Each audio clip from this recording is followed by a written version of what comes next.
Are you kidding me? Tristan, my brother yelled. You won't give me the money unless I take the worm's ugly butt? Tristan had called me worm for most of my life. We stood in the dining room at my mom's place in Henderson, just south of Las Vegas.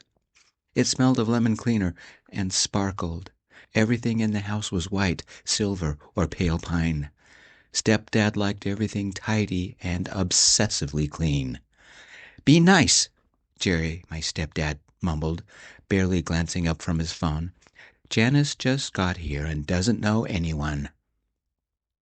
It's only until I find my own place, I mumbled. I've got a couple of things lined up. Like what? Jerry asked, folding his arms and looking at me, almost approvingly. I've got a meeting with a guidance counselor at UNR, I said, and a second interview with Mojave Data. Somebody's going somewhere, Mom said, rewarding me with a slight, almost hidden smile. Jerry's eyebrows rose. Second interview? Impressive.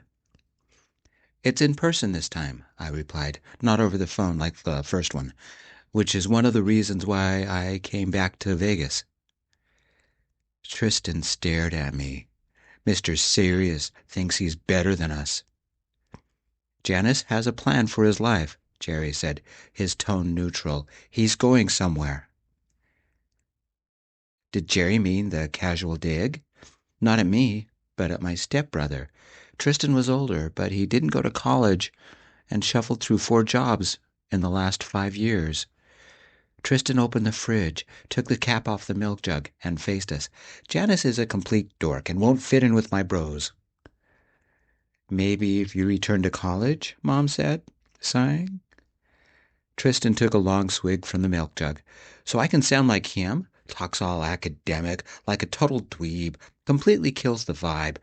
Bet he's never kissed a girl. Did you forget that I'm gay? I said, but it came out more like an apology.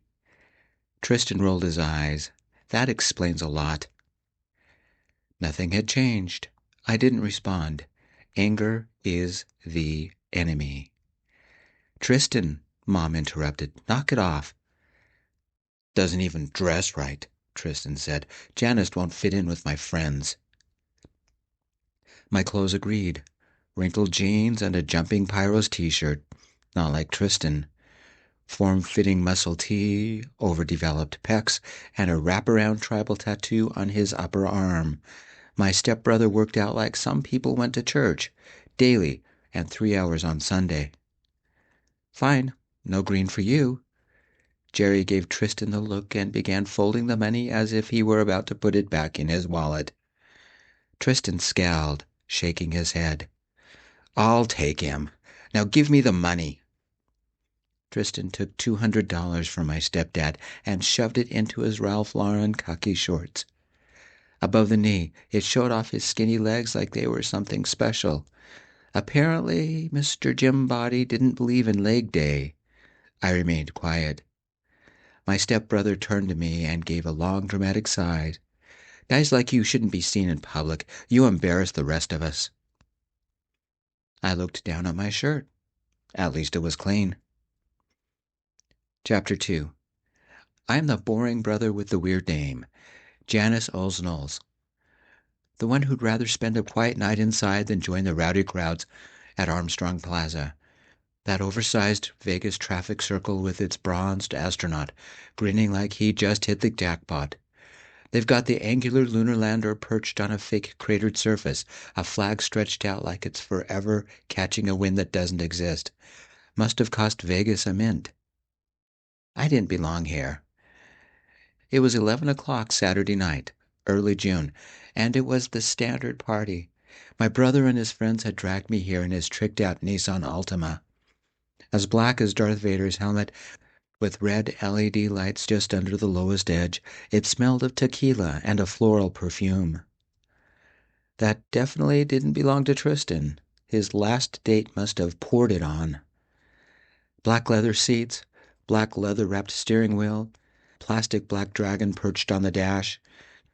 He vacuumed the car religiously every day and polished the windows if anything got on them.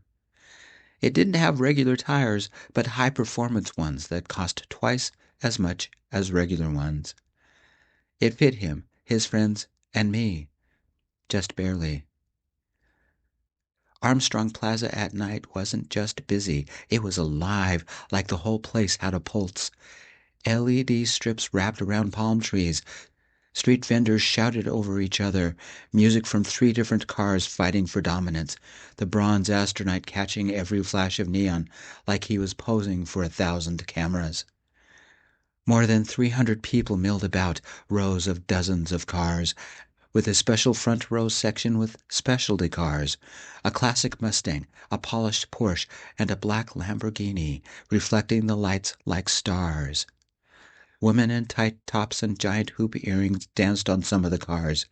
Men with oiled arms and bulging pecs, their skin-tight white spaghetti-strapped muscle shirts highlighting their hours spent pumping iron.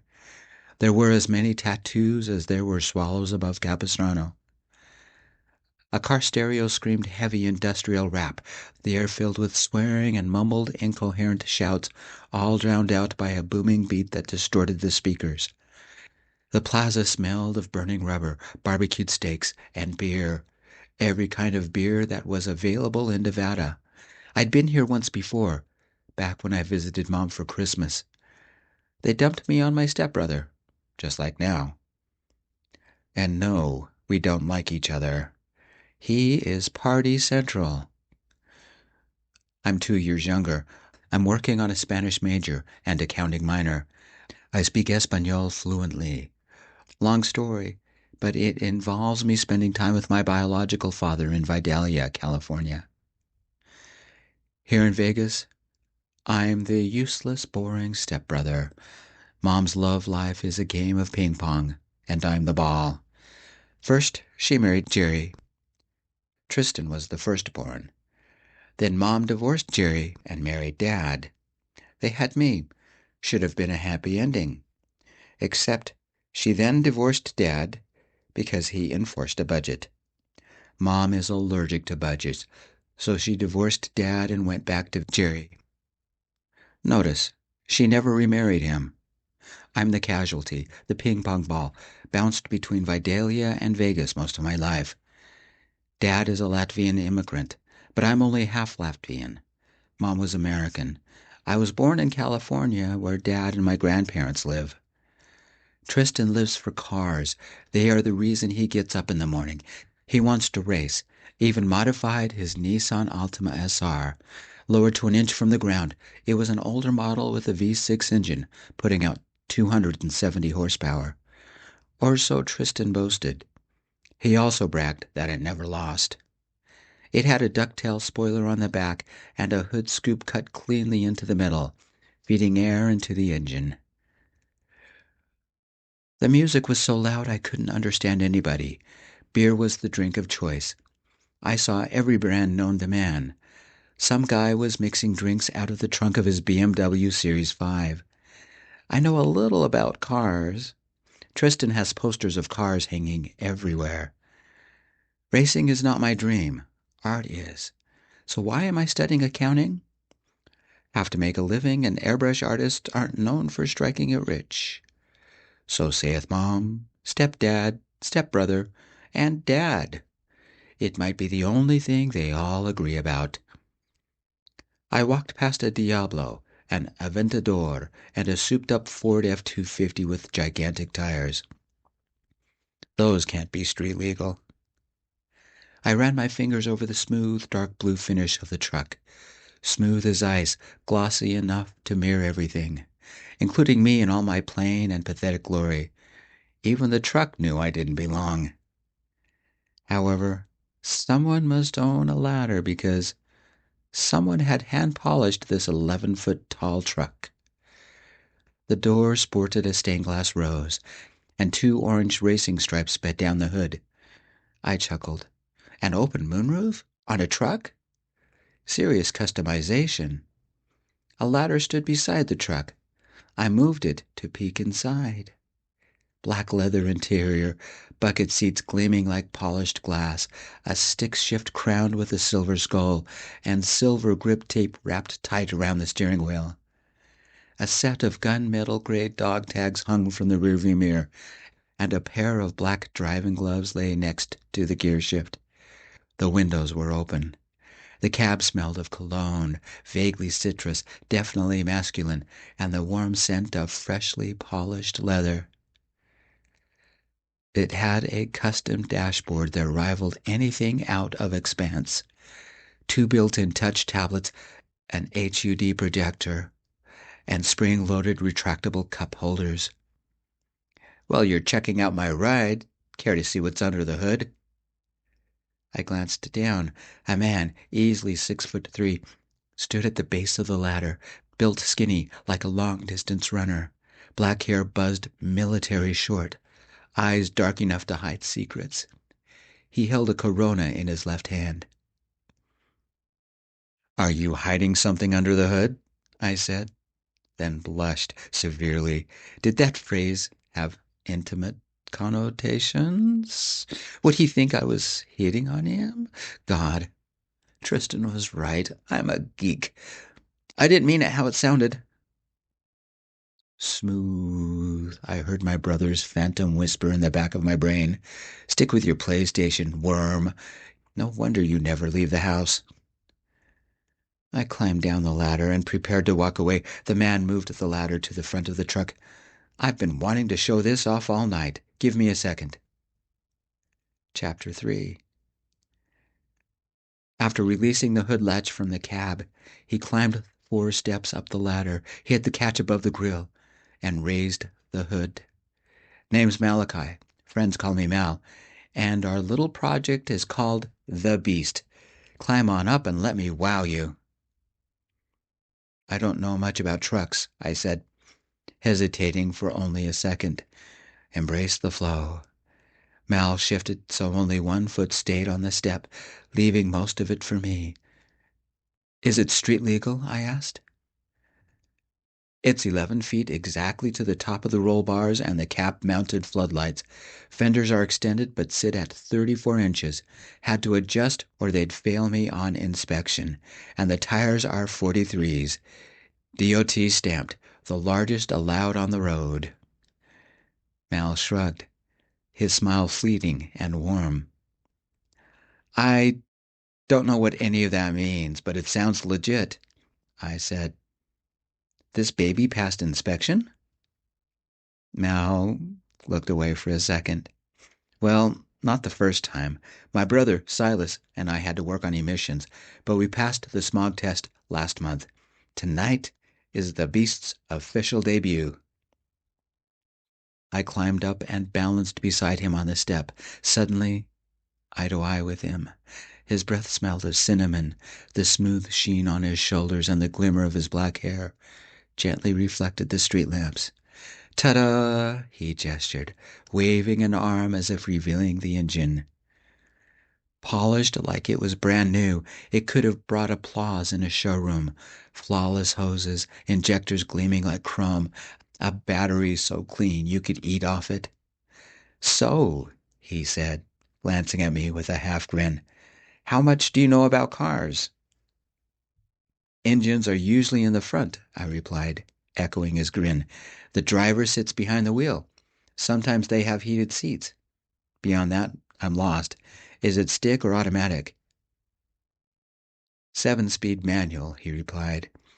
"The beast'll buck you off if you don't respect him. And yes, he does bite." I raised my eyebrows. Mal took the bait. "You don't shift the beast. It's more of a negotiation."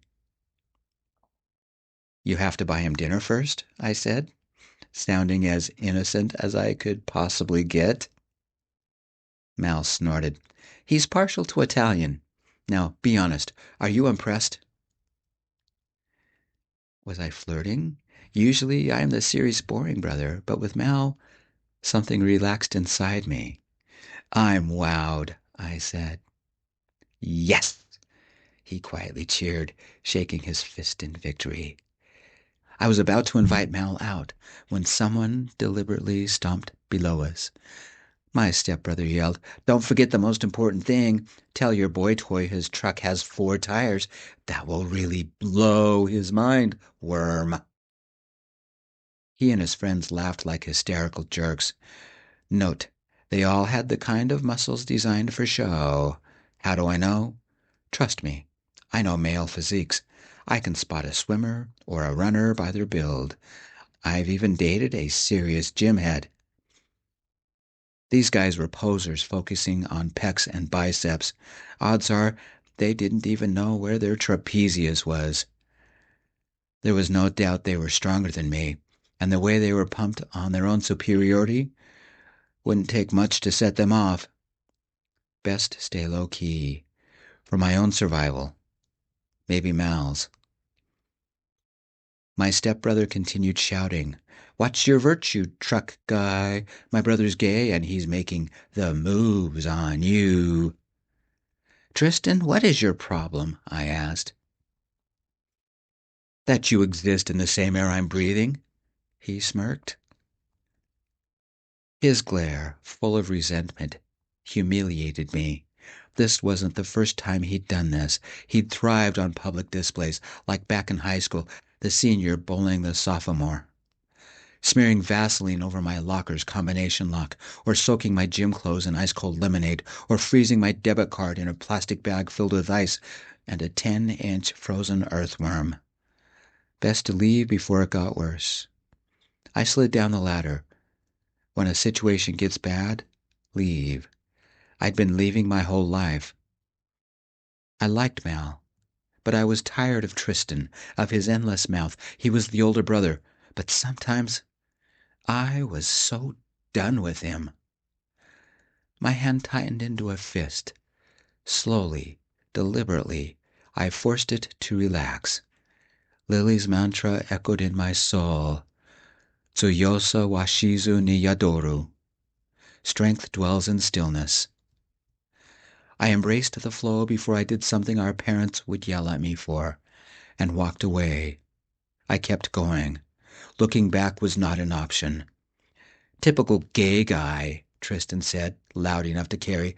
"No bark, no background, and no money. He's a complete worm." Chapter 4. I wish I had done something. Anything. Malachi was still atop the ladder next to his truck. Tristan and his 4 friends were jeering. And what did I do? I walked away. I sped up, nearly running. Tristan won. It was like this every time I returned to Vegas. The streets of Vegas were about as familiar as an engine was. I trusted Uber to find me and take me home. The house was dark. Mom and stepdad were out. I had the place all to myself. One slice of cold pizza later and a quick suitcase load, and I dropped everything into my 5-year-old Prius and drove. Vegas must be the hotel and motel capital of the world. It seems that there are more per square mile than houses. I found one, Adam Heights Motel, in East Vegas, and paid for a week. Bitterness finally lulled me to sleep, sometime around 3. Chapter 5. Mom called about 9. I let it go to voicemail. Stepdad called. Tristan called.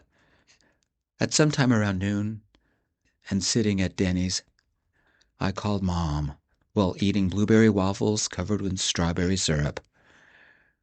The egg and cheese omelet was for protein.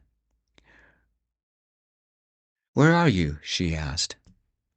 "Having breakfast." "Are you coming home?"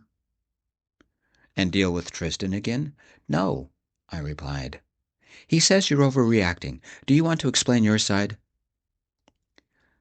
"You never believe me, so why bother?" She sighed. I could almost feel her disappointment through the phone. "Come home." "So he can freeze my card in a block of ice with a giant worm again?" "He was a kid," she protested. "He was cruel," I replied. A pause. "I'll make cheesy chicken burritos, your favorite. Let's talk about this." I took a deep breath, not because it tempted me, but because she never understood. A great weariness settled in my shoulders. Those are Tristan's favorites, not mine. Another pause. "What are your favorites?" I didn't answer right away. I honestly wasn't sure she'd ever asked before. "What does it matter?" I finally said. She went silent as if covering the phone with her hand. Then she spoke. Tristan was only messing with you last night. Keep telling yourself that, I said. Mom switched tactics. He's your brother. Someday you might need him. You need to forgive him before it festers. I had heard these same arguments before. Forgive him? I don't want anything to do with him. He didn't mean anything. It's just brotherly teasing. I thought very carefully about my response. Then I guess this doesn't mean anything either. Goodbye. Monday morning, driving to meet with an academic advisor, another text came through from Mom. Between Mom and my stepdad, I had over 60 messages. Even Tristan had texted twice. Maybe I'd respond. In July. The advisor looked over my transcripts, clicked through a few screens, then said, most of your credits will transfer, but you'll have to wait until the fall semester. It was June. I'd expected something like this. We handled the paperwork and I paid the transfer fee. She gave me the website to sign up for classes. A productive morning. As I walked back through the parking lot, which felt like it went on forever, I saw a familiar truck. 11 feet tall. Dark blue, monster tires, a stained glass rose on the door. It was Mal's truck. Chapter 7. He wasn't around. I knew very little about him, didn't even know his major, so he could be anywhere on campus. I bit my lip. Second chances don't usually come back around. Had I even introduced myself? Nope. I hadn't made much of a good impression, or bad, or any impression. Pulling out my notebook, I ripped out a page and wrote a quick note. Do you want to get coffee? Janis, the guy on the ladder. Then I added my number. I stared at it for a second, debating whether to crumble it. I didn't move, staring at the innocent scribble on a useless piece of paper, then at the truck. This is Vegas, land of long shots. I smiled, not believing I was about to do this. Then I climbed up, flipped the driver's side wiper, and tucked it underneath. I walked away, my stomach flipping, second-guessing every step. On my way to the motel, Dad called from California. Meeting with the advisor went well, I said as he picked up. Your mom called, he said. Did she tell you I moved out? Tristan again, he replied. He hasn't changed. Dad went quiet. I pulled into the motel's parking lot, taking a slot next to an NV Energy work truck. She's saying you're overreacting, that Tristan didn't mean anything. Here we go again. Dad snorted. She wants you to call her. Jerry'll make barbecue ribs, and she'll make your favorite potato salad with lots of dill pickles, just like you like it. Mom's greatest hits and misses, I said. I don't like pickles. That's Tristan's favorites. That's what I told her, Dad replied. Let me know what happens with the job. And you're okay, right? I'm fine. Have an apartment walkthrough this afternoon. That reminds me, he said. Lily stopped by. What's my sensei want? Nothing. She gave me a list of dojos you could check out. Said 2 were run by her former students. Email them to me and I'll give them a call when life settles. Chapter 8. I was getting out of the shower when my phone bleeped with an incoming text from Mal. Want to get dinner? Ever try articellis? They are the best Italian. I replied with, text me the address and I'll meet you in an hour. Mal beat me there. There was no mistaking his 11-foot-tall truck parked a short ways from the restaurant and taking up 2 spaces. Odds are he couldn't take that thing through drive-thrus. Mal wore normal clothes, a button-down that said AutoZone on the pocket, and a smile that said, wow. He slid out of his truck, landing on both feet before closing the door. You look nice, he said. I nodded at the compliment. I changed shirts for a hunter green button-up, the warm color highlighting my skin tones. "So do you," I said, and he did. "Sorry about the other night." "I have my own family drama," he replied. "Let's say we leave the drama at home for a couple of hours." I took his arm, gently cuddling into him. "I'd rather hear about your truck. Any chance for a ride later?" He slightly smiled. "Mind if we take things slow?" "Good or bad," I said. "Sometimes you have to embrace the flow to move forward." We reached the doors of the restaurant. "Ancient Chinese wisdom?" he replied. "Japanese. Taoist if you want to narrow it down. My sensei always talks like that." "You study karate?" "Started in middle school, competed in high school," I said. "Why?" "People picked on me when I came out. Dad was worried and signed me up for karate. The dojo has been a second home." "You never told Tristan?" he asked. "This might come as a surprise, but we never talk. My stepfamily know I studied back in middle school, but they don't think I continued." The waitress led us to a seat on the outdoor terrace. "Have you ever been in any tournaments?" he asked. I shrugged. "A few."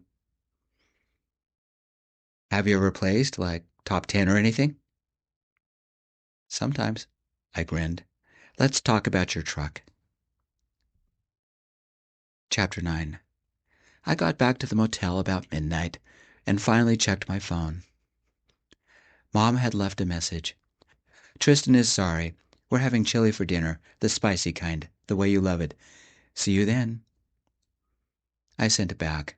"Sorry. I was on a date, and we both know Tristan isn't sorry. Not his style." Then I stripped and lay on the mattress, tracing patterns in the stucco ceiling and thinking about Mal, his truck, and dinner. He was cute, and must know a thing about money. Trucks like that aren't cheap. Plus, he had done the work himself, which meant he was handy with tools. I texted him, "Had fun tonight. Want to do it again?" He called, and we talked until 3. Chapter 10. The next Saturday, Mal texted, "Meet me at Armstrong. I'll take you home in style. Have a surprise." I spent the afternoon looking through my suitcases for something nice to wear. A gi wouldn't be appropriate. My usual t-shirts didn't seem appropriate. I'd brought a couple of dress shirts. A black long sleeve from Banana Republic. I called an Uber, feeling a deep thrill. It wasn't a first date, but it excited me like few had. I arrived at 8, the party just getting started, dozens of polished cars gleaming under the streetlights. The setting sun turned the sky into a scarlet blaze. A truck let down its tailgate, and the bar officially opened. Speakers propped up in a trunk began blaring a heavy rap song. A Porsche pulled into the circle, parked, and 2 women climbed out. A low-riding Plymouth growled into position next to it, and 3 guys in white muscle shirts fell out, loud and sporting gold rings and gold chains. There erupted a growl, louder than the cars, from down the road. The world paused. Someone revving their engine was pretty common, but this engine had power behind it, a deep rumble I felt in my bones. The 11-foot-tall truck appeared, shiny dark blue, twin orange racing stripes on the hood. The stained glass rose smiled proudly from the door. 2 men were in the cab. Mal sat behind the wheel. The bitter smell of exhaust heralded its arrival. A couple of guys cheered, several raised their beer in salute, and suddenly the truck's horn thundered, loud, splitting. Mal saw me and whooped. I waved and smiled and suddenly felt like I could walk on air. They parked next to a dark red Porsche, the truck's sheer size towering like Godzilla over an ant. A nearby group had set up a portable barbecue, and the air smelled of fried steaks and fresh salsa. A second car opened its doors and played old-school metal, Beastie Boys, I think. Someone shoved a red cup filled with cheap beer into my hand. I walked past the barbecue, savoring the sizzle of the meat. Mal climbed down from his truck, adjusting his shirt, a black tee with the sleeves ripped off, and ran to me. Excitement filled his eyes, and he grabbed my waist, lifted me high, and swung me around. The beer spilled, its yeasty scent adding to the madness. We both laughed. The other man walked toward me as Mal sat me down. "Janis, this is my brother, Silas. We co-own the truck." Silas shook my hand. "Mal has told me all about you." "Like how I don't know anything about cars?" I said. The glance the two brothers shared told me they hadn't spoken about me and engines in the same sentence. Mal had mentioned other things. His slight blush made me think that maybe they talked more about feelings, like how he might feel for me. Mal guided me about the party, introducing me to his friends, to random people, and we even stopped by one of the barbecue grills. They served us slightly overcooked hamburgers and a couple of Millers. I don't know when Silas disappeared into the crowds, leaving the two of us to walk about. We stopped by an original Mustang GT and chatted with a couple of guys. I couldn't believe it came all the way from Mercy, Alabama. We sat in a couple of lawn chairs in front of the truck, just talking and watching the crowd. We were on a slight rise, giving us a great view of the action. Mal was working on a mechanical engineering degree. The truck had been a personal test to see if he could design the needed parts and manufacture them himself with his brother's help. He made about half the custom parts, but needed a professional machine shop for large pieces. The rear axle with double tires was an example. Complete custom. He designed, they reworked, together they came up with the final product. He'd done a stint in the Army, kept in touch with the guys, and had a stipend to help pay for his college. A large area of the street opened. A couple of cars began spinning, tires squealing. As they made figure eights and donuts, white smoke pouring from the tires, rims scraping sparks as they hit the ground. Some couples began dancing. Most just wandered from car to car. About 11, a new car joined those showing off. A black Nissan Altima. Tristan sat behind the driver's seat, hands gripping the wheel, the black dragon on the dash reaching out to attack. Chapter 11. The road cleared. Tristan's Altima, tires shredding and smoking, snapped into a tight donut. The crowd gathered, cheering, saluting with red cups and beer. "That your brother?" Mal asked. "Stepbrother, but yes." I stood up from the lawn chair to get a better look at the Altima. I'm not his favorite person. "I bet he sees his favorite person every day," Mal smiled. "It's called a mirror." I toasted with my beer. We watched my brother do tricks with his car. Then a yellow Ferrari did donuts and figure eights. A girl sat in the passenger seat, arm waving out the window, and she shrieked like she was on a roller coaster.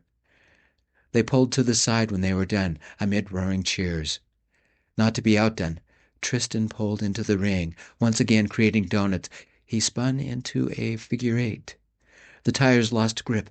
The car spun wide, tires screaming. A bad feeling pulsed through my stomach. The crowd gasped and fled out of the way. The back end swung wide, slamming into the barbecue, knocking it over and whacking the cooler of patties into the crowd. Raw burgers flew in all directions. The air smelled of burnt meat and propane. "Oh my God!" The girl in the yellow Ferrari yelled as the Altima approached. Her hands shook as she pulled on the seatbelt. Time moved in slow motion. What was only a second felt like a minute. I could do nothing, not shout, not move, just watch it happen. Wheels bleeding white smoke, the Altima's rear end slammed into the Ferrari, dragging along its side. A 10-foot gouge, paint peeled, glass cracked, the frame crumpled. The passenger mirror sheared clean off. Mal whistled. "Damn, that's at least 15 grand of bodywork, not including the work to get that door open again." The Altima shuddered to a stop. The impact had torn the black dragon from the dash. "Baby, you okay?" came from the inside of the Ferrari.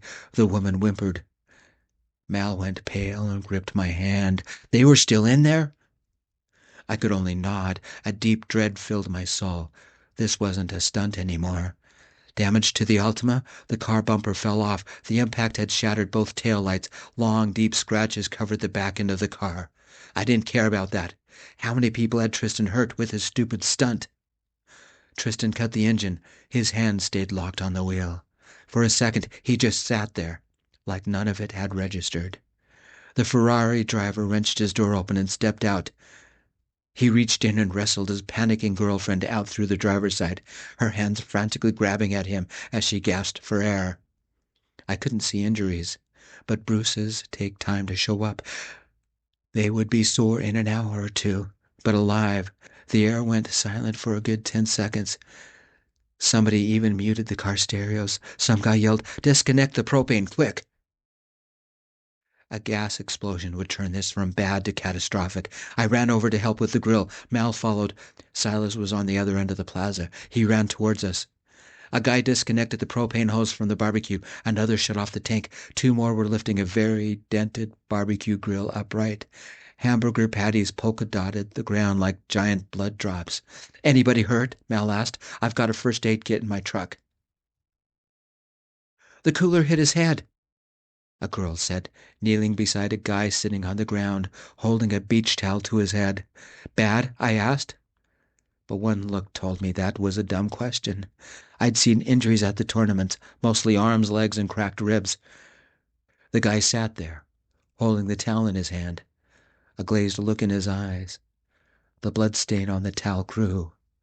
This was out of my league. "Call an ambulance." Voices raised in anger behind me. Someone yelled, "Calm down." I think it was Silas. The driver of the Ferrari had left his girl with friends, and he was facing Tristan. Fists wrenched into wrecking balls. Blood leaked from a wound on his forehead. His eyes were clear, hard, and out for vengeance. Tristan, jaw tight, didn't back down. A flash of light reflected off a piece of metal in the Ferrari driver's hand. It was slim, maybe 6 inches long, and came to a point. A butterfly knife? A folding knife that was easy to conceal and quick to get ready? This was about to get ugly. Every instinct told me to walk away. That's what I always did. But this wasn't the same. Somebody could get seriously hurt, and whether I liked it or not, Tristan was still my brother. I picked up a barbecue spatula, the kind with an 8-inch metal scraper and a solid polymer handle. Gripping it tightly, I walked over. The air smelled of burning tires and overheated electronics. This close, the damage to the yellow Ferrari was horrendous. No wonder the driver was pissed. "You could have killed us," the Ferrari driver yelled, the knife flipping in his hand as he opened and closed the blade. A dance, automatic. Practiced. He knew how to use it.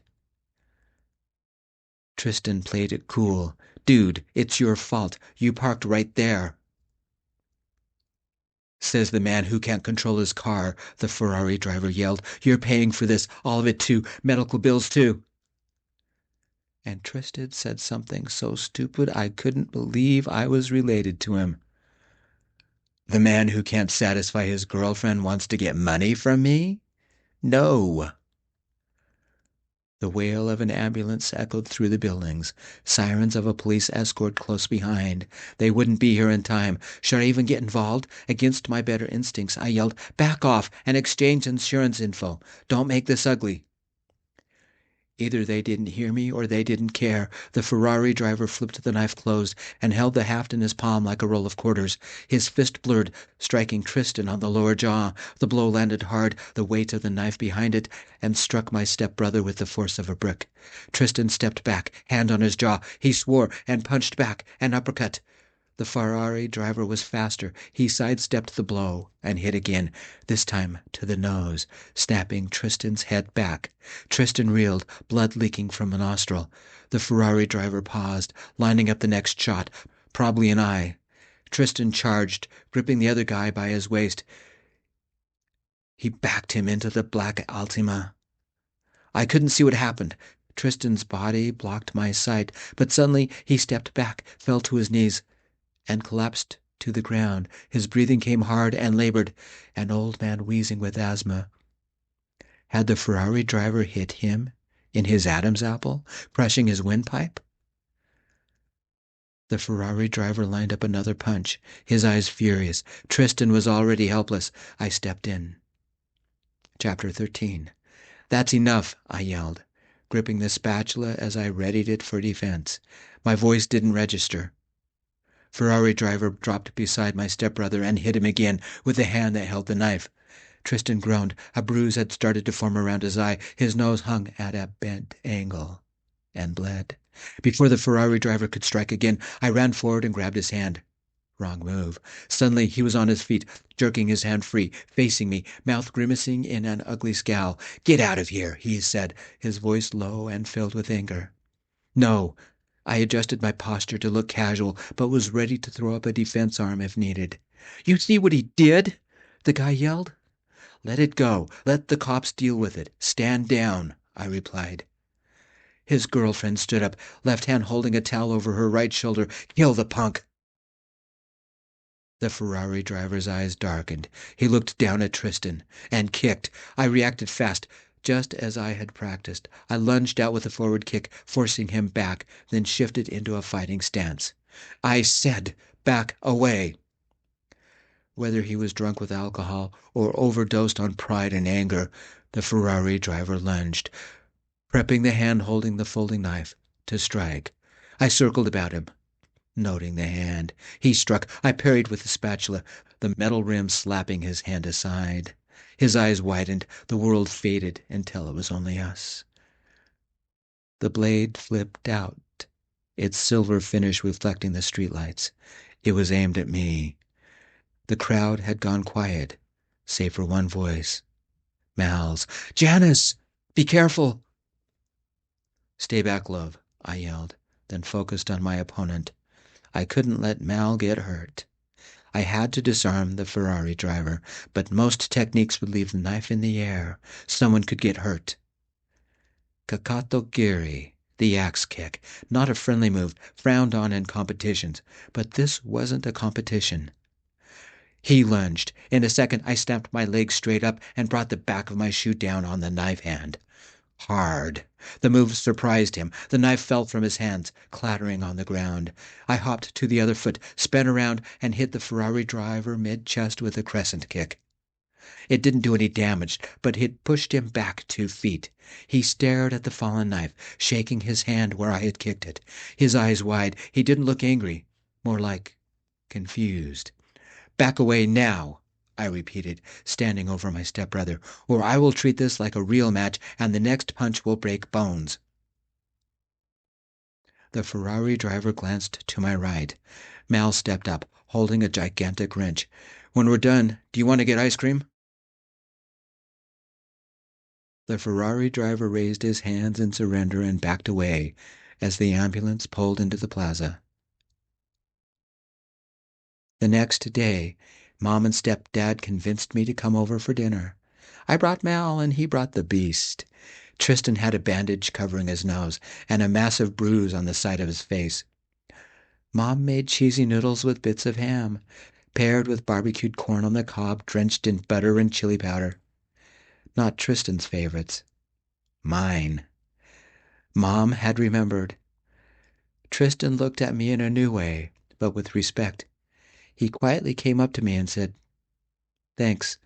I didn't know you still practiced." I shrugged. "You never asked." He looked away and whispered, "Why did you step in?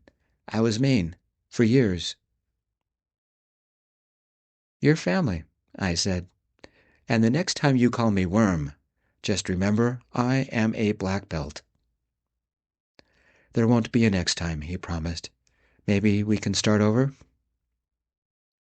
"Are you being nice so I don't kick your butt?" "So Mom won't," he smiled. "She's meaner than both of us put together." That was the first evening I'd spent with him and my stepfamily that I would call pleasant. Epilogue. Over the next year, I found an apartment, was hired by Mojave Data, and finished my degree. Mal and I celebrated with a private trip into the desert. He proposed. I accepted. He moved in with me, and the following year he finished his degree. We repeated our vows in front of the Armstrong statue at the plaza, and that night we celebrated with more than 300 strangers at the loudest open-air reception known to man. It was also held at Armstrong Plaza. Tristan and Salas got even. Have you ever seen an 11-foot-tall truck decked out with just married banners and enough trailing tin cans to fill a grocery store? I think half of Nevada heard the racket. The end. Thank you, my friends, for joining me in Bentley. We had fun. I'll see you next time. Peace, my friends. I love you all.